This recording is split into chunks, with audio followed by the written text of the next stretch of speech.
Buenas tardes a todos los asistentes a este encuentro.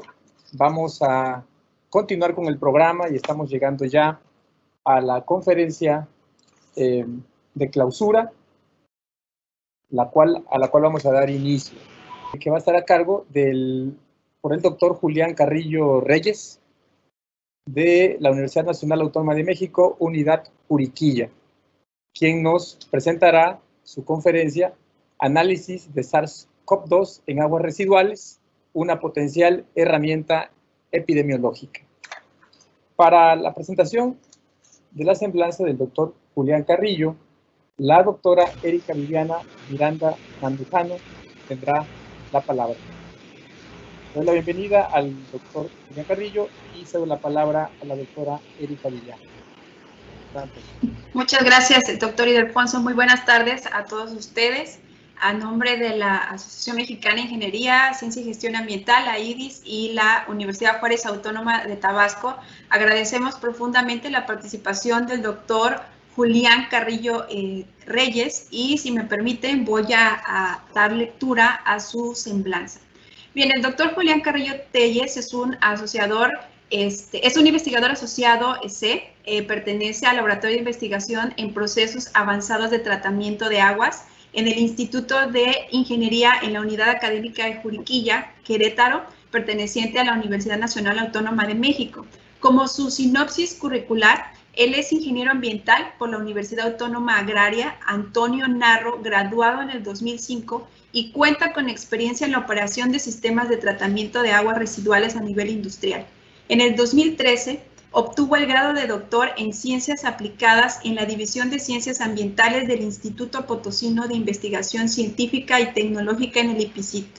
Ha realizado estancias de investigación en el Laboratorio de Biotecnología Ambiental del INRA en Narbonne, Francia, y en el Laboratorio de Procesos Biológicos de la Universidad de Sao Paulo en São Carlos, Brasil. También realizó 2 estancias postdoctorales en el IPICIT y en la Unidad Académica de Juriquilla del Instituto de Ingeniería de la UNAM.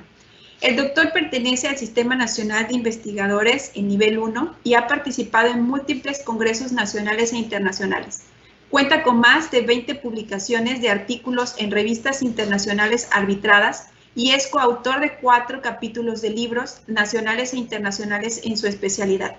Su tesis doctoral recibió una mención honorífica en el Programa Universitario de Medio Ambiente, PUMA, de la UNAM, como parte del concurso en Desarrollo Sustentable.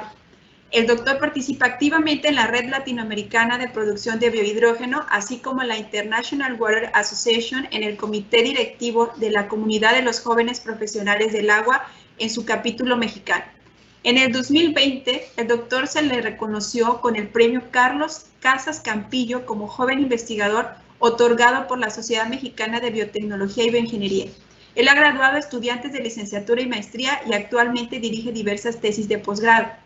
Dentro de sus líneas de investigación es la ecología microbiana aplicada a bioprocesos para la producción de biocombustibles gaseosos, hidrógeno y metano, y el estudio de genes de resistencia a antibióticos en sistemas de tratamiento de aguas residuales. Algo importante y característico del doctor es que tras la pandemia de COVID-19, él desarrolló los primeros estudios en México de material genético del virus SARS-CoV-2 en aguas residuales como herramienta epidemiológica. Pues muy bien, doctor Julián Carrillo Reyes, bienvenido a este encuentro internacional de jóvenes investigadores y pues le cedo la palabra. Buenas tardes. Muy buenas tardes, doctora Erika. Muchas gracias a todos los asistentes. Le agradezco, doctora Erika Miranda, por su amable presentación. Y además agradezco al doctor Ildefonso Ramírez y al doctor José Lainez por la organización del evento y por la invitación a presentar este trabajo. Entonces, si me permiten, voy a compartir la pantalla para iniciar. No sé si ya la logren ver. Sí, la vemos muy claramente, doctor. Muchas gracias. Entonces, pues inicio esta presentación. Agradezco a la IDIS y a la Universidad Juárez Autónoma de Tabasco por este evento. Y entonces voy a proceder a presentar los resultados que hemos tenido del análisis del material genético de este virus que ahorita está ocasionando la pandemia de la COVID-19 en aguas residuales en México. Este estudio es una colaboración de 3 investigadores de nuestra unidad académica Juriquilla del Instituto de Ingeniería, estamos ubicados en Querétaro, coordinada por el doctor Germán Buitrón, el doctor Martín Barragán y por un servidor. Aquí está mi correo y más adelante se los vuelvo a presentar por si posteriormente tienen alguna inquietud sobre este tema. Antes de proceder, les doy una introducción general de nuestro laboratorio. Nuestro laboratorio está en Querétaro. Este es el campus Juriquilla de la UNAM. Es un campus relativamente pequeño, si lo comparan con Ciudad Universitaria. Y este es pues la entrada a nuestro laboratorio. Es una unidad académica donde es un laboratorio especializado en tratamiento de aguas residuales que cuenta a su vez con diferentes laboratorios especializados en sistemas pilotos, biología molecular, análisis físico-químicos, todo lo necesario para poder realizar este tipo de proyectos sobre innovación en el tratamiento de aguas residuales. Nosotros, yo formo parte de un grupo interdisciplinario, por el momento somos 10 investigadores y varios técnicos académicos que desarrollamos diversos temas interdisciplinarios, principalmente el tratamiento de aguas residuales, está por aquí, la obtención de productos de valor agregado y la microbiología de procesos. Esto está en rojo porque es lo que yo hago principalmente, es el evaluar indicadores biológicos en aguas residuales para poder hacer los sistemas más eficientes. Hay compañeros que se dedican al modelado matemático, al acondicionamiento del biogás para aquellos que producen metano, y participamos en el programa de maestría y doctorado en Ingeniería Ambiental de la UNAM. Es un posgrado del Programa Nacional de Calidad de CONACYT, y participamos muy activamente como tutores, todos los investigadores de esta unidad. Antes de entrar al tema, les platico cuál es nuestra idea general en el desarrollo de los temas de investigación que tenemos. Pues nosotros utilizamos aguas residuales, pero estas aguas residuales no las utilizamos desde un punto de vista convencional para el tratamiento solamente de limpiarla, ¿no? Por así decirlo, sino como un insumo para generar productos de valor agregado, ya sea hidrógeno, metano, bioplásticos, electricidad, etcétera. Yo me especializo bastante en la producción de hidrógeno por sistemas biológicos, utilizando aguas residuales industriales. Esto que ven aquí es el primer reactor biológico productor de biohidrógeno en México, que lo operamos con aguas residuales de la industria del vino. Pero algo en común es que este sistema, para poderlo operar, nosotros necesitamos indicadores biológicos. ¿A qué le llamamos indicadores biológicos? Pues a toda la comunidad microbiana que está llevando el proceso, que es la producción de hidrógeno en este caso, y se utiliza para producir el biocombustible, ¿no? Sin embargo,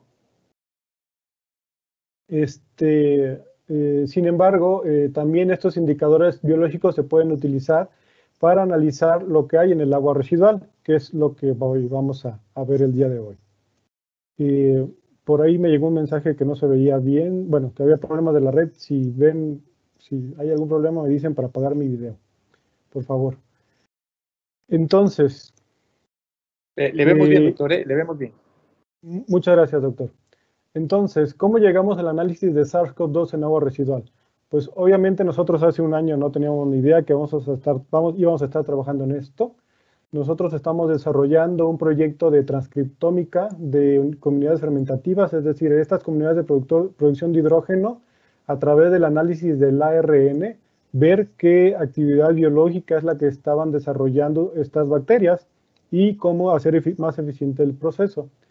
A inicios de este año, nosotros conseguimos financiamiento de la UNAM para hacer algo muy similar a lo que estamos haciendo ahorita con el SARS-CoV-2, evaluar bacterias resistentes a antibióticos en aguas residuales. Este es un problema de salud que ahorita está en desarrollo y se piensa que para 2050 va a ser la primera causa de muerte, las enfermedades, las infecciones, por estas superbacterias que están cada vez más acostumbradas a los antibióticos.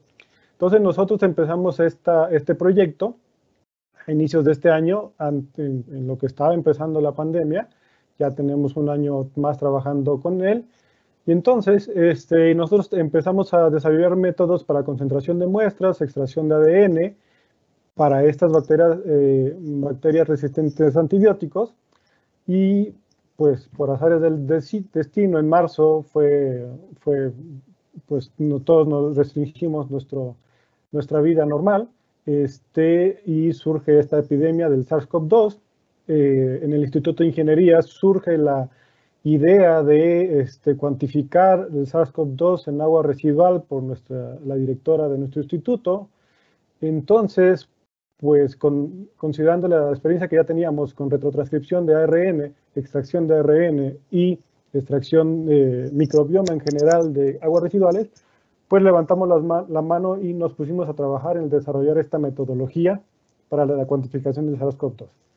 Les voy a platicar más adelante cuáles han sido los resultados, pero pues debido a que tenemos un tiempo considerable, voy a hacer una introducción un poco profunda de qué se basa en dónde estamos en este momento en el mundo y qué podemos obtener antes de empezar a mostrar los resultados en México. Antes de esto voy a mostrar algunas generalidades.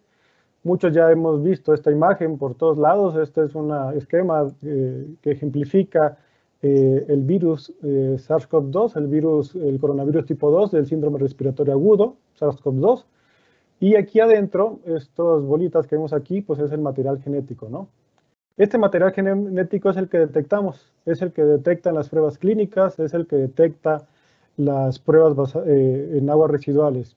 ¿Y qué detectamos? Pues detectamos ARN que codifica a las proteínas que están relacionadas con la envoltura, el gen E se le llama, las proteínas que están relacionadas con la espiga, el gen S, que es la espiga, y la proteína relacionada con la nucleocápside, pues que es lo que tenemos al centro del virus, ¿no? Y otra proteína relacionada con la polimerasa, que es decir, la enzima que se encarga de la replicación del ARN.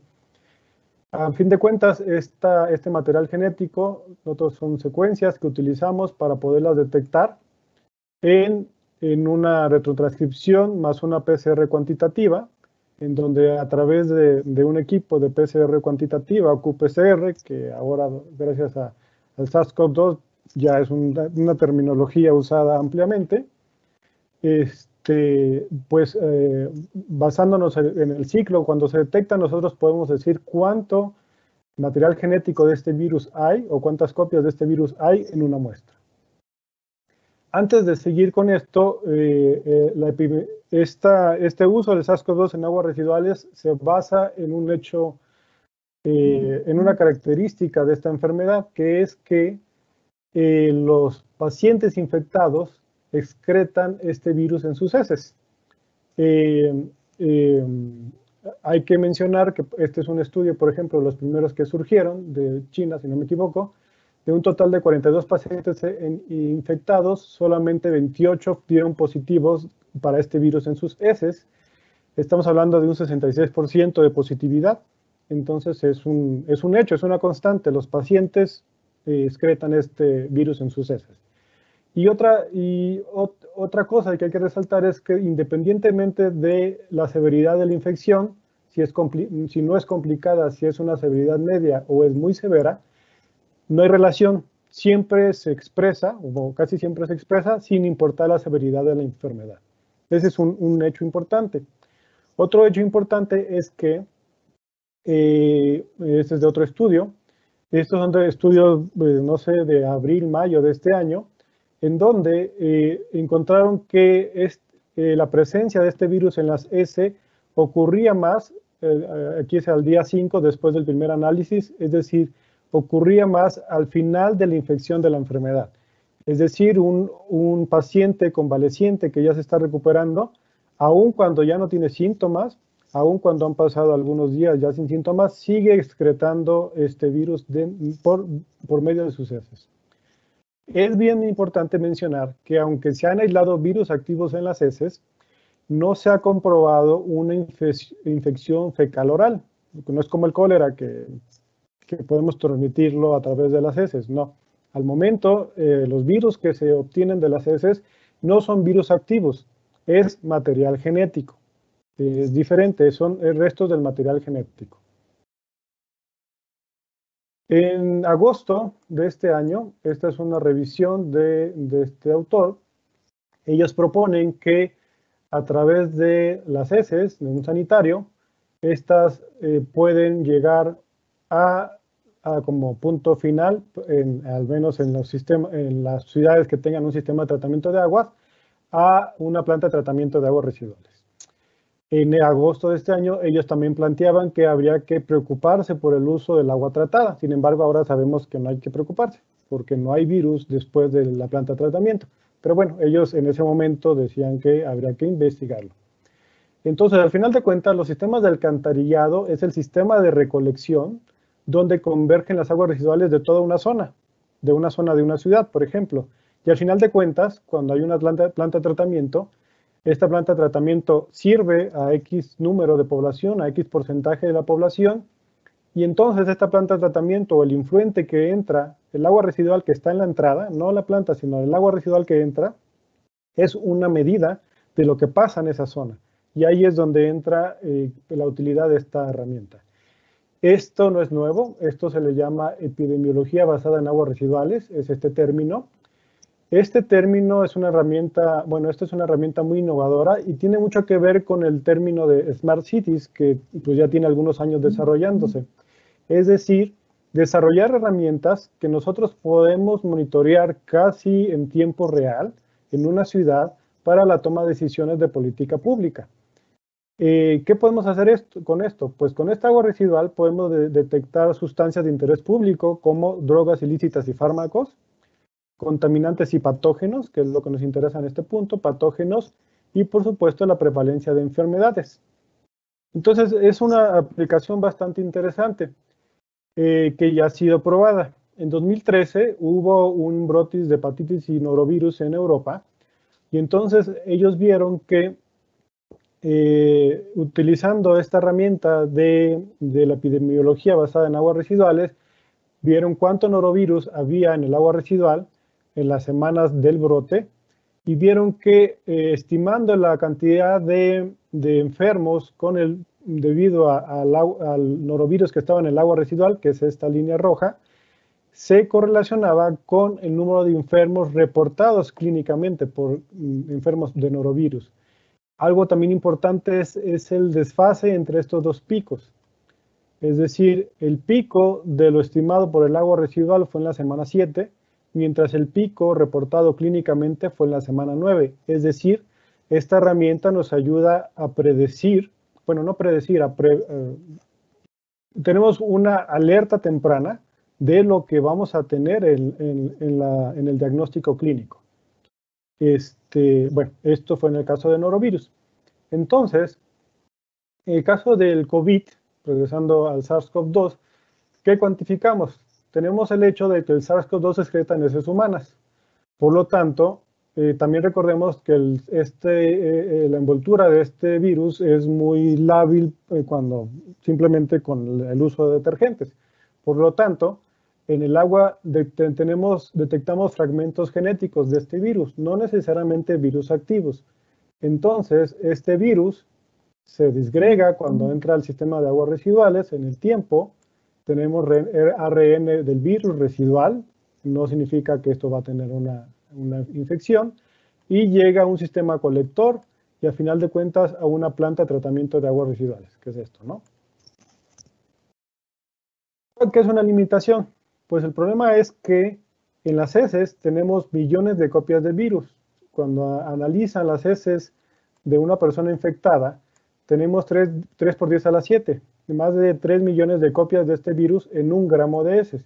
Pero cuando analizamos este virus o el material genético del virus en el agua residual, tenemos 100 copias nada más por 1 mililitro. La detección, no podemos poner 1 mililitro de agua y detectar el virus. Lamentablemente este método no funciona así. Entonces significa que esta concentración es una limitación y por lo tanto tenemos que concentrar esta muestra para poder cuantificar.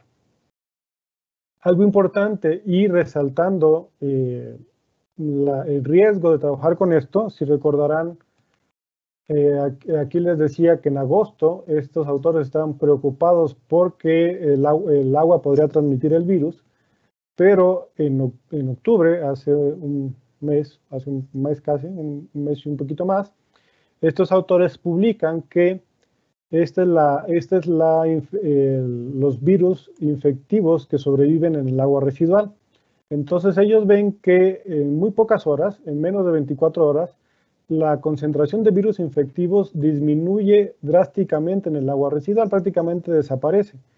Por lo tanto, estamos hablando de menos de un día, no hay virus infectivos. Sin embargo, el material genético prevalece por 3.3 días en el agua residual. Entonces, esto confirma que lo que estamos cuantificando en el agua residual es material genético, no virus infectivos. Ya sé que soy muy redundante en esto, pero quiero que quede muy claro para no causar alerta sobre esto, ¿no? El agua residual tiene muchos problemas y sigue teniendo miles de patógenos, pero el SARS-CoV-2 no es el problema, ¿no? Más bien es una herramienta. ¿Cómo se cuantifica? Regresando, tenemos el ARN del virus, tenemos heces con una gran cantidad de virus y agua residual con muy poca cantidad del virus. En las muestras clínicas, como en heces, nosotros solamente hacemos una extracción y una cuantificación, como les mostraba al principio. En las muestras con agua residual, nosotros antes de hacer la cuantificación, tenemos que hacer una concentración de la muestra, es decir, eliminar el agua, concentrar todo lo que esté ahí disuelto, hacer una extracción del ARN, purificar esto y al último cuantificarlo. Entonces estamos hablando de 2 pasos extras que si trabajáramos con muestras clínicas. Esto es una ejemplificación. Cuando concentramos, finalmente lo podemos hacer por membranas tipo diálisis, como aquí es un tubito, pero la membrana podría ser esta línea que está aquí. Entonces el agua se queda en la parte inferior y todos los compuestos, detergentes, fenoles y ARN se concentran en la parte superior. Después hay que hacer la extracción del ARN, eliminando sólidos residuales y precipitar el material genético. Obviamente seguimos teniendo un montón de detergentes, fenoles, etcétera. Tenemos que purificarlo para que solo nos quede el ARN, ya que estos compuestos pueden inhibir el proceso de cuantificación y al final pues hacer la cuantificación. Estos son los pasos que tenemos que hacer y los explico porque el trabajo que hicimos y los trabajos que están haciendo ahorita en el mundo es cuál es el mejor método para concentrar, extraer y purificar el ADN del virus. La cuantificación ya está resuelta, se sigue haciendo, se sigue mejorando, pero el problema está en los primeros 3 pasos. ¿Qué estudios se han hecho en el mundo? Este es uno de los primeros trabajos, tal vez el primer trabajo más completo que se publicó. Es una evaluación de aguas residuales en distintas plantas de tratamiento en los Países Bajos. ¿Qué podemos ver? Ellos analizaron 4 genes, 3 regiones del gen N, del gen de la nucleocápside y una región del gen E, y ven cómo hay una correlación entre las copias del gen por mililitro versus los casos acumulados. Esto es el logaritmo de los casos acumulados por cada 100.000 habitantes, ¿no? Entonces hay una correlación casi perfecta dependiendo, sin importar el gen que estemos analizando. Otro estudio bastante completo también, que es de los pocos completos que salieron al principio, ahorita cada vez están saliendo más, como el nuestro, es esta evaluación en una ciudad de Estados Unidos, en donde esta línea roja es el ARN viral en agua residual y esta línea negra es los números de casos COVID positivos.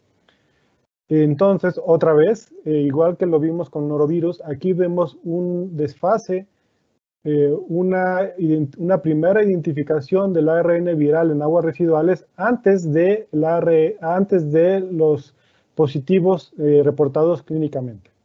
¿Qué podemos decir de esto? Primero, el ARN del virus del SARS-CoV-2 se correlaciona, en aguas residuales, se correlaciona con la prevalencia de la enfermedad. Y 2, que este incremento de la concentración de los fragmentos genéticos sucede de 6 a 8 días antes del incremento de los resultados positivos con pruebas clínicas. Entonces, una semana antes, nosotros podemos decir que va a haber un pico de pruebas de positivos clínicos en una zona. Entonces, imagínense la utilidad de esta herramienta.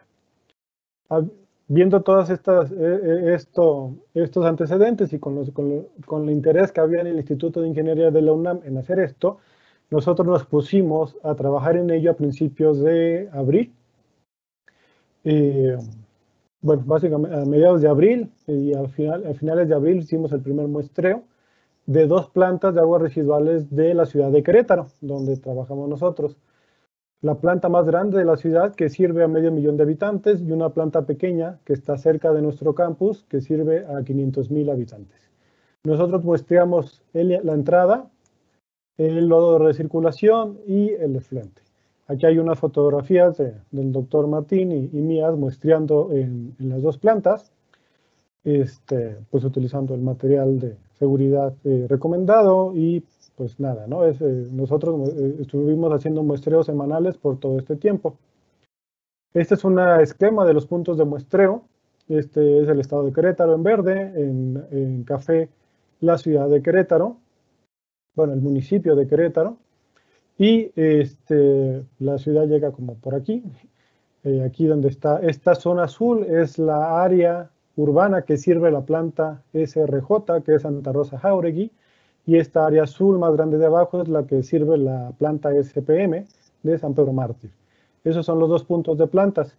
Adicionalmente, con el apoyo de la Comisión Estatal de Aguas de Querétaro, muestreamos otros puntos de interés.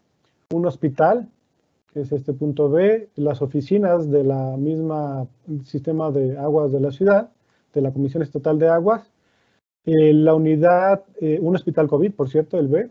El C es la unidad de aislamiento médico, es decir, donde van las personas convalecientes a recuperarse, que es el Centro de Congresos de Querétaro, y una unidad con un CERESO, ¿no? A fin de cuentas, un centro de rehabilitación social.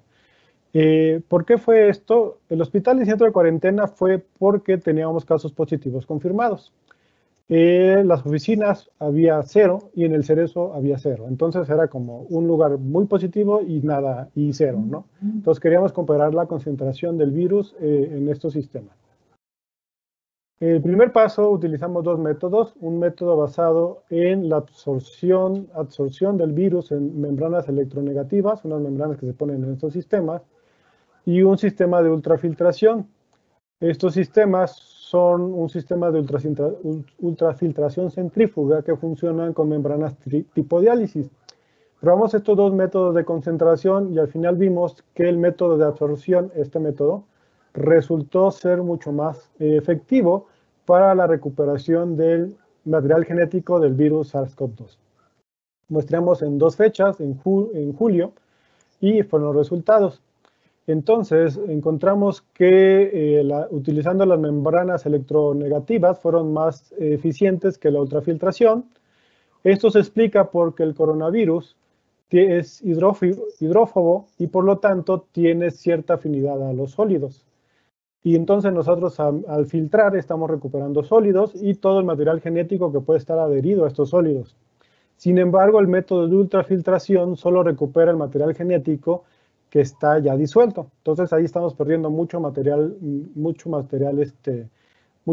genético que está todavía en la fracción sólida.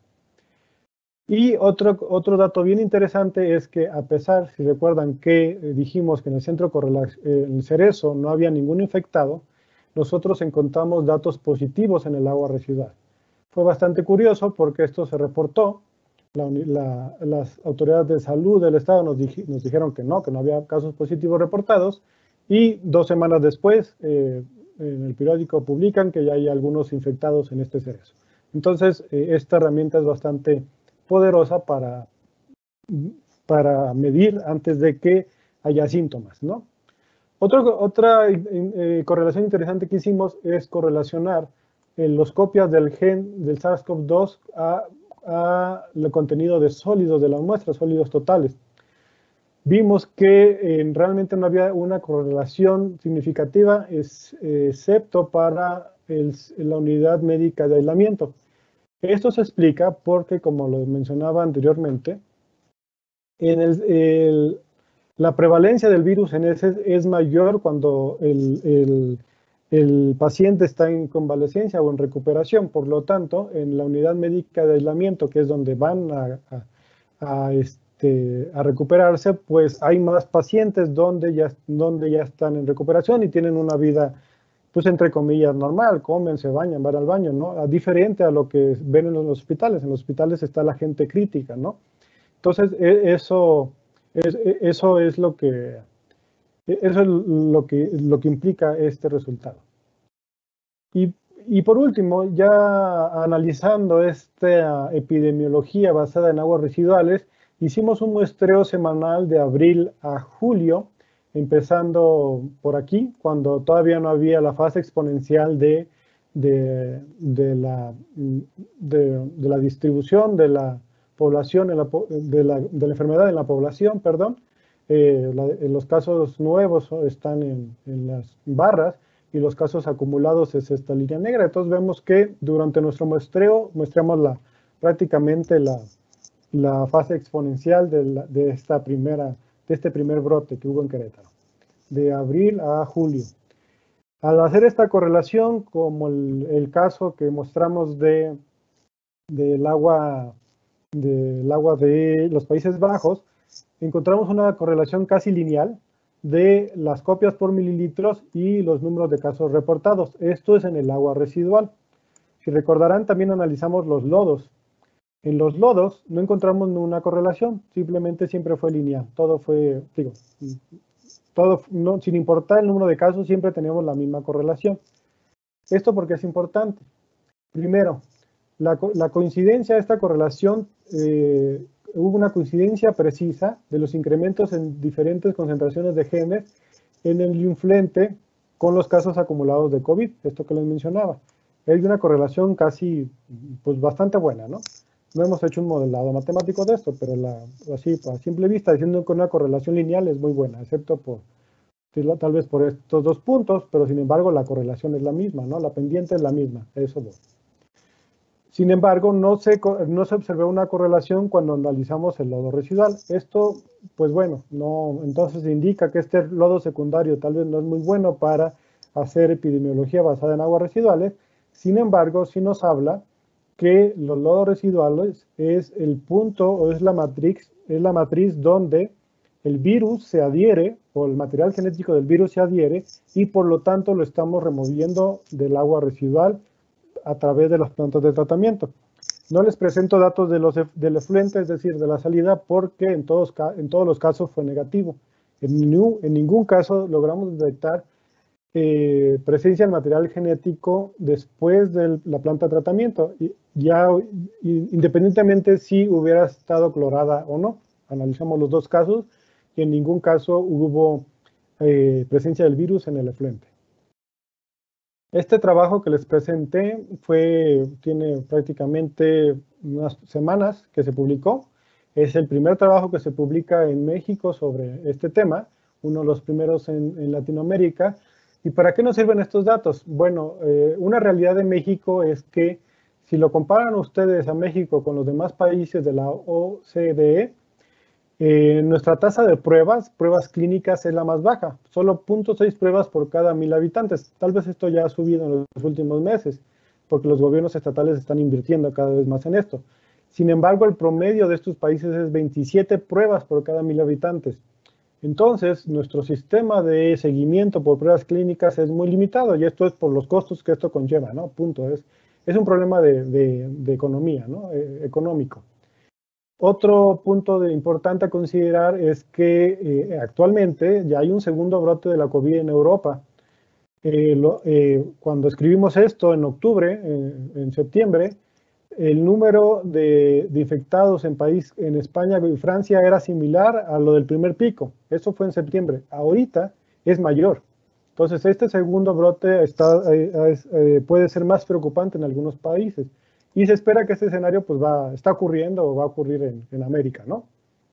Entonces, considerando que en América, pues tenemos la mayoría de los países son en desarrollo, pues esta herramienta es una herramienta sensible para evaluar la propagación del virus con una costo-efectividad mucho mejor, tal vez, o que puede complementar, más bien que puede complementar las pruebas clínicas que estamos haciendo.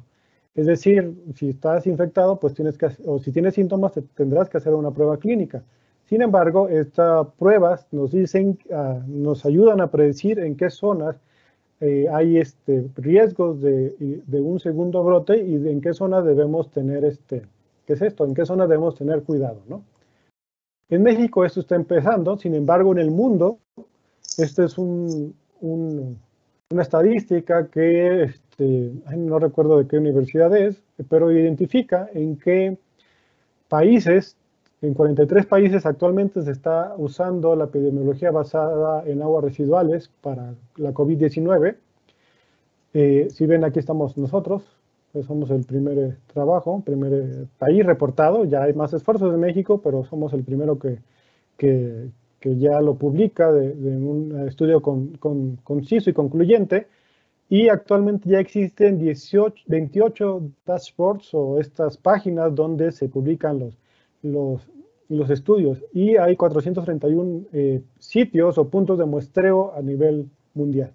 Si se fijan, pues hay una aglomeración en Estados Unidos y en la parte de Europa, obviamente, mientras que pues aquí Sudamérica son escasos países, África prácticamente hay muy pocos y Asia pues hay un poco más, ¿no? Entonces, pues está muy relacionado. La verdad es que esto tendría que ser al revés, ¿no? Los países en vías de desarrollo tendrían que desarrollar más esta técnica porque es mucho más económica. Esto es un ejemplo de un dashboard. Es una página donde tú puedes entrar y es, por ejemplo, este es un condado del estado de Utah en Estados Unidos y este condado que se llama Midway, este es el área, si ven es un mapa de Google, está la área de la planta y nos dice que en noviembre ya hay un segundo pico de millones de copias, de genes de copias detectados por personas por día. Entonces, con esto, ya hay una alarma que dice, hey, cuidado, en esta zona está incrementando la dispersión del virus. En Australia va un poco más allá. Este es un comunicado, un Twitter del gobierno de Australia, de Nueva Gales, y dice que, dice básicamente, hay positivos de agua residual de COVID, positivos de COVID en agua residual, ¿no? Fragmentos de COVID. Entonces, si vives en alguna de estas zonas y tienes síntomas, hazte la prueba, ¿no? Entonces ya te están diciendo que en tu zona hay un problema y que si tienes síntomas, muy probablemente tengas COVID. Entonces, uno, tú te cuidas porque sabes que alrededor tuyo hay más personas infectadas y esperas a que baje para pues, poder hacer, tal vez poder ir al parque o no. Ya tú tienes una herramienta de decisión para cuidarte en la zona en que tú trabajas, no solamente en una ciudad o en una, pues básicamente en una zona, ¿no? Que es una recomendación. En México, ¿qué otros esfuerzos están haciendo? La semana pasada hubo la reunión de la Asociación Nacional de Empresas de Tratamiento de Aguas, en donde fueron los encargados de los sistemas de operación de aguas de Nuevo León y de la Ciudad de México. Entonces, en Monterrey se están haciendo esfuerzos ya en aplicación de esta metodología, en conjunto del TEC de Monterrey y la Universidad de Arizona, si no me equivoco. Y en la Ciudad de México se está haciendo un esfuerzo importante patrocinado por la SECTEI, que es la Secretaría de Innovación de la Ciudad de México, y el Sistema de Aguas de la Ciudad de México, en donde, aquí estamos nosotros también, en la unidad de Querétaro, pero en conjunto con el TEC de Monterrey y el Instituto Politécnico Nacional, estamos en enero empieza este proyecto, y en enero vamos a empezar a hacer una metodología estandarizada entre diversos laboratorios de México para medir el SARS-CoV-2 en aguas residuales. Hay otras aplicaciones futuras de las que también estamos trabajando, en algunas y en otras quisiéramos estar trabajando, sin embargo no hay financiamiento para todo. Es desarrollo de tiras, bueno, las tiras de papel ya están desarrolladas, ya las venden. Más bien hay que desarrollar el sistema de amplificación de ARN del virus para que una persona en la planta de tratamiento, poniendo todos los reactivos de la reacción de amplificación y poniendo a cierta temperatura constante, pueda hacer una amplificación y posteriormente ver si es positivo o negativo con una tirita de papel la presencia del SARS-CoV-2 en agua residual. Otro proyecto que también se está trabajando en el Instituto de Ingeniería, que es otro grupo en Ciudad de México, no nosotros, está basado en sensores electrónicos, en donde hay una sección, una señal electrónica que se puede medir a partir del virus amplificado, del material amplificado del virus, material genético, y sobre todo puede ser cuantitativo. Y algo que estamos trabajando, que vamos a empezar a trabajar en enero, es a través del microbioma y viroma, es decir, todos los microorganismos, bacterias y virus que están en el agua residual, detectarlos en la entrada y en el sistema de lodos activados y en el efluente. De esta manera nosotros vamos a ver qué organismos están, cómo es su tratamiento y remoción a través del sistema de agua de tratamiento de aguas residuales. Tiene ventajas porque podemos analizar en una sola muestra todos los patógenos que pueden haber y su relación con los demás microorganismos. Tiene sus desventajas porque es un análisis de secuenciamiento de ADN y ARN, es costoso. Tenemos que enviarlo a un laboratorio que tenga el equipamiento y necesitamos desarrollar métodos bioinformáticos y rápidos y que sean rápidos y efectivos. Sin embargo, con un solo análisis nosotros podemos decir otra vez, hey, aquí va a haber un problema, ¿no? En esta zona, en la zona que sirve esta planta de tratamiento de aguas residuales. Pues hasta aquí llega mi presentación, no me queda más que agradecerles otra vez a los organizadores de este encuentro, espero que hayan encontrado esta plática interesante. Este estudio se hizo con financiamiento del Instituto de Ingeniería. Estas son nuestras redes sociales si quieren seguirnos para ver lo que estamos haciendo en el laboratorio. Este es mi correo electrónico, esta es una foto de toda la familia del laboratorio que trabajamos en estos proyectos interdisciplinarios. Y para aquellos que estén interesados en bioinformática, nosotros también anualmente hacemos estos talleres de bioinformática dedicados a ingenieros, que también en nuestras redes sociales los publicamos. Y la idea es que nosotros como ingenieros tengamos pues la formación básica para aplicar este tipo de herramientas, ¿no? Y pues hasta aquí sería todo. Agradezco nuevamente a los organizadores y quedo al pendiente si tienen alguna duda. Con mucho gusto. Gracias, doctor Julián. Una excelente presentación de un tema tan relevante que, como sabemos, es de interés público, pues es una situación que ahora mismo se está viviendo y que la verdad da mucho gusto el ver que pues en nuestro país también podemos tener una respuesta, yo pienso la verdad rápida, de una alternativa para pues tener aplicar una herramienta como esta, ¿no? Doctor Julián, tenemos preguntas. Vamos a dar paso a la lectura de estas.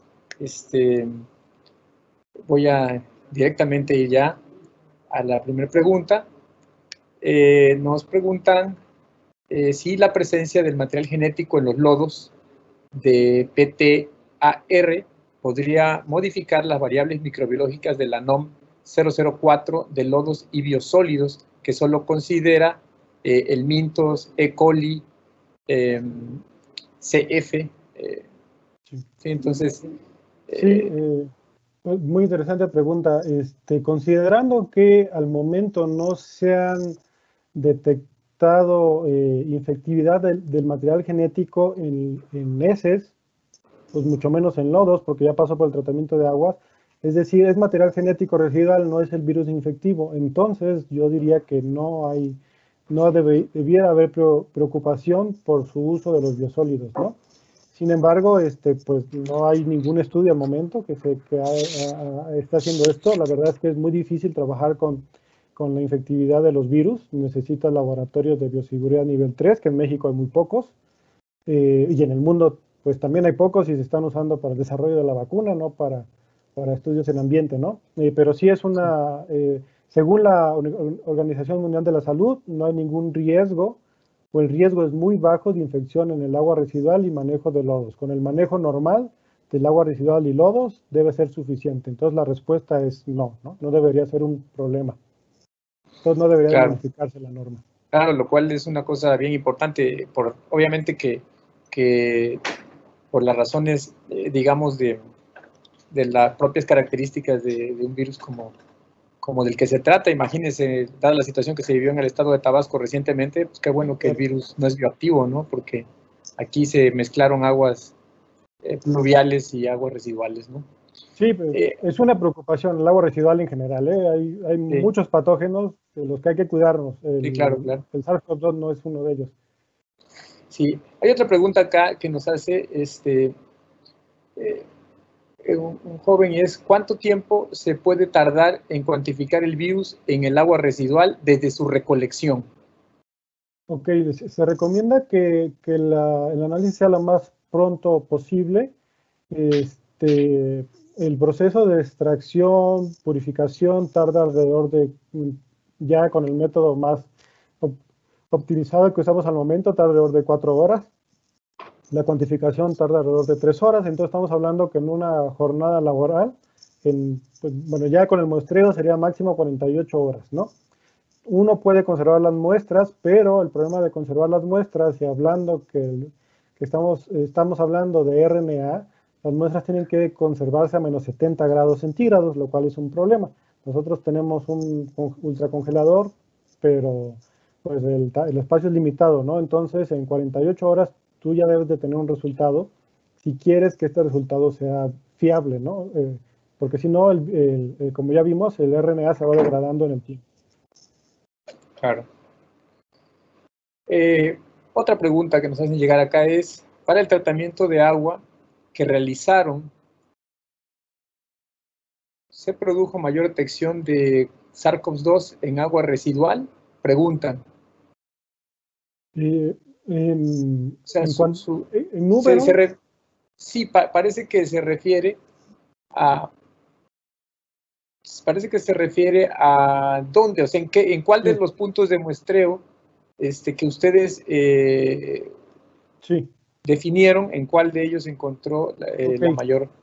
Nosotros muestreamos en agua residual, en agua de alcantarilla saliendo de hospitales y en lodos, ¿no? Sí. La mayor concentración la encontramos en los lodos. Hablando por concentración por mililitro, hay una mayor concentración de material genético, otra vez, en los lodos. Y esto tiene que ver con que los lodos son afines. Más bien el material genético y parte del virus es afín al lodo, a la matriz sólida. Por eso es mayor ahí, aunque no sea infectivo. El segundo punto sería el agua que salía de la unidad médica de aislamiento, que es donde estaban los pacientes convalecientes. Y lo interesante es que la concentración en agua residual de entrada a la planta o el agua de alcantarillado es la misma. O sea, esa correlación se mantiene en el tiempo, ¿no? Depende de los números de infectados. Pero bueno, más o menos así es las magnitudes de concentraciones. De acuerdo. Acá hay otra pregunta que nos hacen, si han utilizado el sistema de microarreglos para hacer el monitoreo de bacterias y virus en su laboratorio. No hemos utilizado. Es más o menos lo que el principio es muy similar a estas tiras reactivas. Es un antígeno o un anticuerpo que es reactivo a un marcador que tiene la sonda específica para el SARS-CoV-2. Es más o menos el mismo principio. Ya hay materiales comerciales para hacer esto, pero lo que no hay es el proceso de amplificación del virus de manera práctica, ¿no? O sea, sí hay en un sistema de un termociclador normal, eso sí lo hay, pero el punto es que una planta de tratamiento no tiene termocicladores. La idea que tenemos nosotros es desarrollar una amplificación a temperatura única, que ya se ha utilizado, por ejemplo, para el virus del Zika, en donde alguien con un termo de agua a 70 grados puede hacer la amplificación y después pones este material amplificado en la tira reactiva, que es muy similar a un microarreglo, y hacer la detección. Seguramente ya hay laboratorios en el mundo haciendo esto con microarreglos. Nosotros no, pero ya que sí que lo hay. Y de una hecho, prueba rápida. Exacto.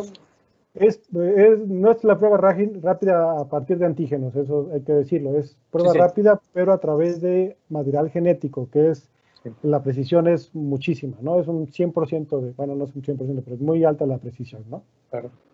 Sí. Otra pregunta que hay acá es, se refiere a las muestras, supongo, una vez que son procesadas, pues se terminan convirtiendo en residuos biológicos infecciosos. La pregunta es, ¿qué tratamiento se le da a esas muestras? Y pues no, pues, siendo material genético no es un residuo biológico infeccioso. Sería un residuo si fuera el virus, el material del virus. Pues no hay mientras no haya virus, por eso podemos trabajar con esto, ¿no?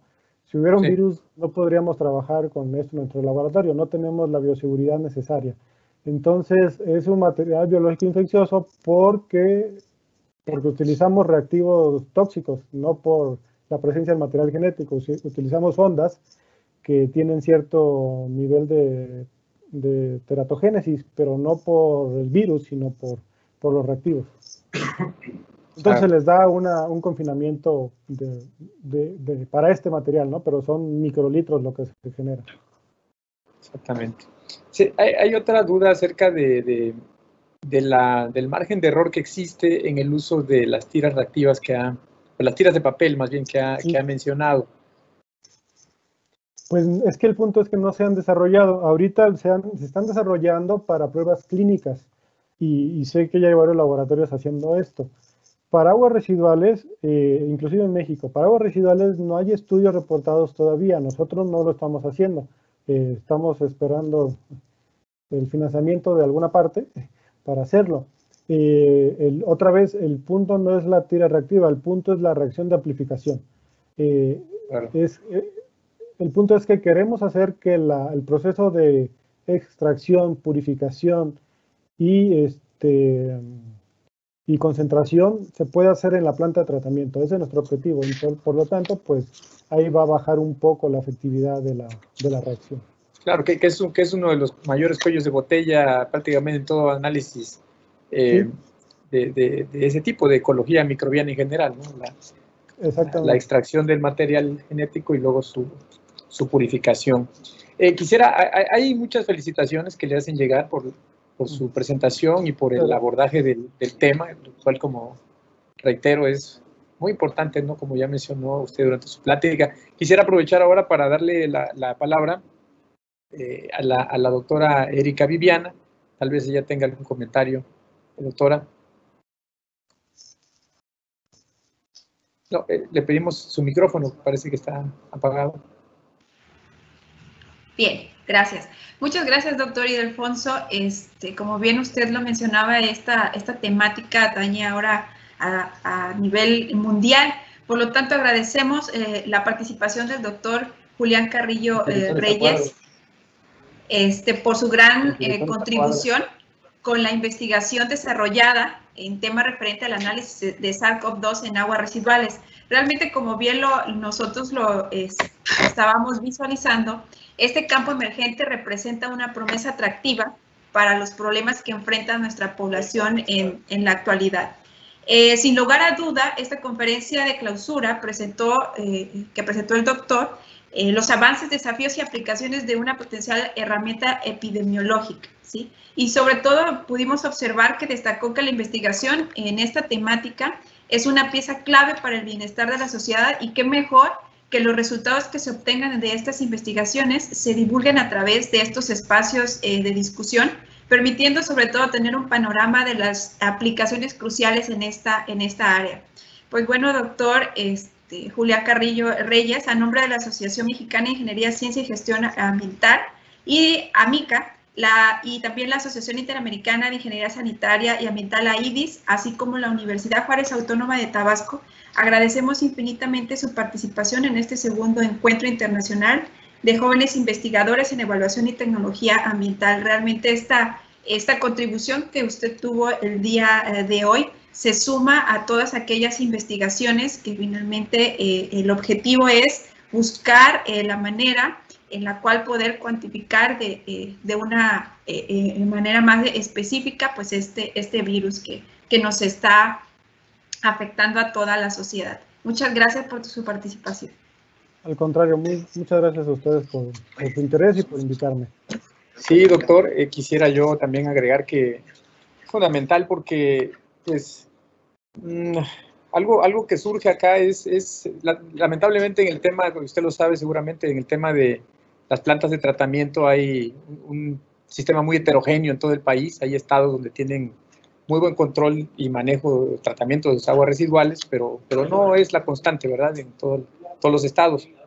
Y entonces esto lleva a la reflexión de qué acciones, digamos, consideraría usted necesarias para implementar en los sistemas de tratamiento, me refiero a las instancias gubernamentales, para implementar estrategias como la que ustedes están ya llevando a cabo en Querétaro y el plan que tienen en otras ciudades, para extenderlo a otras ciudades. ¿Qué podría comentar? Sí, bueno, en cuanto al sistema de tratamiento de aguas, pues como les decía, el cuidado es el mismo, solamente básicamente es seguir cuidando la salud de los operarios, igual que siempre, ¿no? Utilizar guantes, utilizar cubrebocas, es más que suficiente, ¿no? Caretas. En cuanto a este tema, de hecho, la presentación que hubo la semana pasada en la Asociación Nacional de Empresas de Saneamiento de Aguas de México, el punto es que, si se fijan, solamente Ciudad de México, Monterrey y en el caso de Querétaro, porque el Instituto de Ingeniería hizo el financiamiento. Realmente solo los sistemas operadores grandes son aquellos que han tenido los recursos para hacer este tipo de estudios.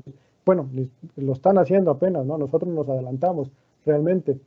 Entonces, si no hay una colaboración intersecretarías, ya sea ambiental y salud pública, no hay los recursos para hacer este tipo de estudios. Creo que el punto es que deberíamos llamar la atención de las personas de salud, como ya está haciendo en otros países del mundo, para que le saquen provecho a esta herramienta, ¿no?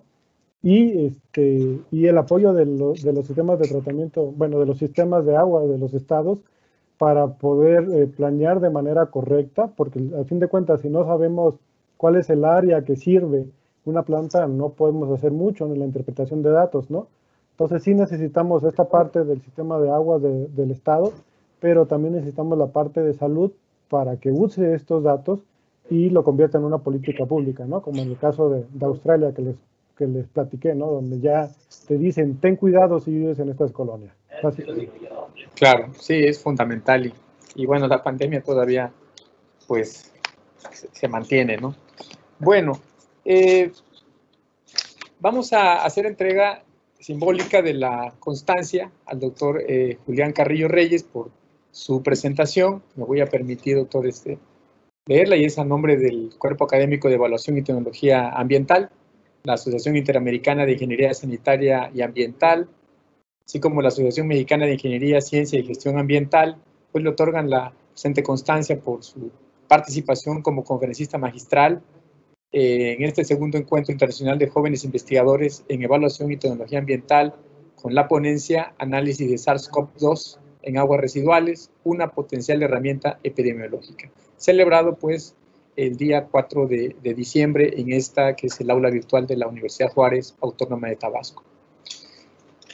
Le agradecemos, doctor, su presencia, su participación, y también vamos a hacer entrega de la constancia a la doctora Erika Viviana Miranda Mandujano por su participación como organizadora de este encuentro y su, digamos que, intervención para con esta misma conferencia. A nombre también del Cuerpo Académico de Evaluación de Tecnología Ambiental y de la Asociación Interamericana de Ingeniería Sanitaria y Ambiental y de la Asociación Mexicana de Ingeniería, Ciencia y Gestión Ambiental. Doctora Erika, muchas gracias por su participación y fuerte apoyo. Bueno, vamos a continuación a dar paso a la ceremonia de clausura, y para ello le invitaría al doctor Julián, si quisiera quedarse con nosotros unos minutos para la ceremonia de clausura. No debe ser debe ser algo breve. Estamos pidiéndole también a la vez a los asistentes que se mantengan en el aula virtual para estar aquí presentes en esta breve ceremonia de clausura, donde tendremos la presencia de nuestro director de la División Académica de Ciencias Biológicas, y también hago la invitación para algunos de los compañeros del cuerpo académico que puedan en este momento conectarse y acompañarnos.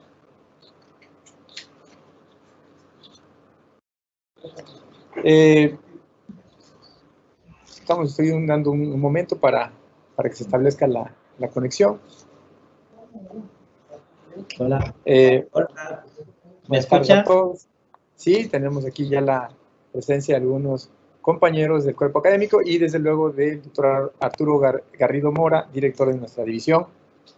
Y con esto le damos inicio a esta ceremonia de clausura donde, bueno, pues estamos muy contentos por la respuesta a este evento que han tenido los jóvenes investigadores en evaluación de tecnología ambiental, que ha permitido o que ha llevarles 8 conferencias de alto nivel que propició infinidad de preguntas de los diferentes temas que aquí se han expuesto. A nombre de todos los integrantes del cuerpo académico queremos agradecer a toda su asistencia, a los conferencistas su empeño, en el caso del doctor Julián Carrillo que tenemos ahora aún presentes. Voy entonces ahora a dar la palabra al doctor José Ramón Lainez Canepa para que nos informe acerca del evento. Agradezco mucho la presencia del doctor Arturo Garrido Mora. De verdad le agradecemos que esté con nosotros para clausurar este evento después de mi participación. En mi calidad de, además de ser miembro de este cuerpo académico, también tengo la bendición de ser presidente de la Asociación Mexicana de Ingeniería, Ciencia y Gestión Ambiental, quien hace algún tiempo tuve la oportunidad de platicar con el doctor Ildefonso Díaz Ramírez, quien es el presidente de este cuerpo académico, y llegamos a un grato acuerdo de hacer este segundo encuentro internacional de jóvenes investigadores en evaluación de tecnología ambiental y lograr la participación de conferencistas de talla internacional como la presencia de hoy, por ejemplo, en nuestra conferencia de clausura del doctor Julián Carrillo. Estamos muy contentos porque hubo una gran participación y esta tarde quisiera también agradecer al licenciado Guillermo Narváez Osorio, quien es el rector de nuestra universidad, al doctor Arturo Garrido Mora, que también es el director de la División Académica de Ciencias Biológicas, y quisiera agradecer al maestro e ingeniero Hugo Esteban Leitch Silva, quien es el presidente de la Asociación Interamericana de Ingeniería Sanitaria y Ambiental, así como a cada uno de los miembros del cuerpo académico de evaluación y tecnología ambiental, que han hecho una gran labor, a la maestra Reina Fósil, a la maestra Elizabeth, a la maestra Erika, a la doctora Erika Escalante, al doctor Roberto Baraja, al maestro Manuel Belueta, al maestro Sergio Ramos, al maestro Israel Ávila, y a quienes me acompañan en la directiva de la AMICA, al maestro José Aurelio Sosa Olivier, y a la secretaria de la AMICA, la doctora Erika Miranda Mandujano. Para nosotros ha sido de verdad un grato, ha sido muy importante esta gran participación de personas inscritas en este segundo encuentro internacional. Quisiera comentarle, sabiendo que el doctor Garrido va a clausurar este evento, quisiera comentarle, doctor Garrido, que tuvimos una gran participación de registro. Tuvimos 784 personas inscritas, ya depurada la lista, ¿verdad? Y tuvimos un promedio de asistente por cada conferencia. En promedio hubieron 355 personas, una audiencia acumulada, doctor Garrido, doctor Carrillo, y quienes me están escuchando, una audiencia acumulada de 2,839 personas. Esto es muy interesante porque aquí se muestra, ¿verdad?, el trabajo colaborativo de muchas personas, se muestra el trabajo colaborativo de muchas instituciones. Este es un gran esfuerzo de instituciones de talla internacional, como la institución más antigua del continente americano, que es la Asociación Interamericana de Ingeniería Sanitaria y Ambiental, y la Asociación Mexicana de Ingeniería, Ciencia y Gestión Ambiental, pilar fuerte en este rubro en México. Pero además también tuvimos, ¿verdad?, la colaboración de universidades de alto prestigio, doctor Garrido, como la UNAM, como la Universidad de Monterrey, como la Universidad Autónoma de Yucatán. Entonces creo que este es un momento muy interesante de informarle, ¿verdad?, de que este ha sido un gran evento, ha sido un gran encuentro, ¿verdad?, de jóvenes investigadores con muchachos que están escuchándonos de diferentes países. Quiero informar que hubieron personas de Bolivia, de Venezuela, de Ecuador, de Perú, de México, de Guatemala, de Colombia, de España. Y esto es muy interesante porque esto nos motiva a seguir trabajando en equipo. No quiero terminar este agradecimiento de la AMICA, ¿verdad?, en mi persona, a la Dirección de Tecnología de Información e Innovación de la Universidad Juárez Autónoma de Tabasco, a su director, ¿verdad?, al maestro Benjamín, al maestro Eric, a la maestra Imelda, y también a quien ha estado y que es de nuestra división, al maestro Armando Triano. Muchas gracias de verdad por este evento y estamos muy contentos. Gracias, señor director, por todas las facilidades que nos dio, por todo el apoyo, y de verdad esperamos ese tercer encuentro, ¿verdad?, de jóvenes investigadores en evaluación en tecnología ambiental, y esperamos esas grandes colaboraciones con esta noble institución que es la Universidad Juárez Autónoma de Tabasco. Muchas gracias, ¿verdad?, a cada uno de los conferencistas, y a todos nosotros nos sentimos muy contentos de este gran momento. Es cuanto quisiera expresarle, y para nosotros fue muy satisfactorio este gran evento. Muchas gracias. Tiene la palabra nuestro director, doctor Garrido. Bien. Ramón, todos los compañeros que pues somos parte de la misma administración y que hace algún tiempo platicamos que querían que su evento tuviera continuidad. La vida nos jugó un reto bastante difícil de darle continuidad este año, a pesar de las circunstancias. Pues no quiero repetir todo lo que por ahí muy bien nuestro compañero Ramón Lainez estuvo señalando, que el maestro Ildefonso, maestro Roberto Baraja, la maestra Reina, los muchachos que vienen por ahí atrás de ustedes, y todo el esfuerzo que cualquier evento que ahorita hagamos requiere un poco más de esfuerzo, y el haberse hecho el compromiso de no perder continuidad en este evento fue algo muy importante. Saben que cualquier cosa que nosotros pudiéramos hacer para que el evento avanzara, pues lo hicimos, sabiendo que cada actividad que tenían representaba un poco más de dificultad que en condiciones normales. Pero bien, más o menos todo eso, el día que estemos aquí, digo, el día que ha llegado en estos momentos, el evento está concluyendo. De acuerdo a los comentarios y a la asistencia mencionada por el doctor Ramón Lainez, la asistencia pues ha sido, yo diría a nivel personal, y no sé en el caso de ustedes, pero diríamos que las expectativas fueron rebasadas en relación a la asistencia que pudiera esperarse a estos eventos, ¿no? En el caso del evento de ustedes. Entonces, creo que los resultados son muy buenos para la División Académica de Ciencias Biológicas para esta Universidad Juárez Autónoma de Tabasco.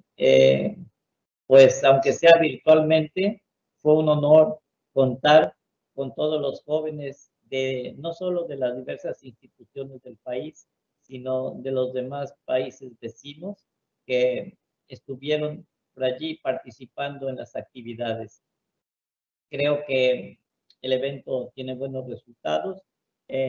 También es una oportunidad, como cuando ocurre presencialmente, para hacer contactos, para futuras colaboraciones, para estrechar lazos en donde optimicemos recursos, ahora que los recursos están escasos, para poder hacer algunas cosas que tal vez solos no las pudiéramos hacer. Entonces, creo que es una buena oportunidad y en el caso que hoy termina, pues este evento internacional de investigadores, creo que los resultados son muy buenos. A nombre del licenciado Guillermo Narváez Osorio, rector de nuestra Universidad Juárez Autónoma de Tabasco, de su servidor, director de esta institución académica, en donde es un honor compartir estas aulas y estos pasillos con todo este cuerpo académico que hoy llevó a cabo este evento. Declaro clausurado este Encuentro Internacional de Jóvenes Investigadores para bien de todos, de sus instituciones, pero sobre todo de esos jóvenes que vienen por ahí con bastante empuje. Hay que apoyarlos. Felicidades. Muchas gracias. Muchas gracias, doctor.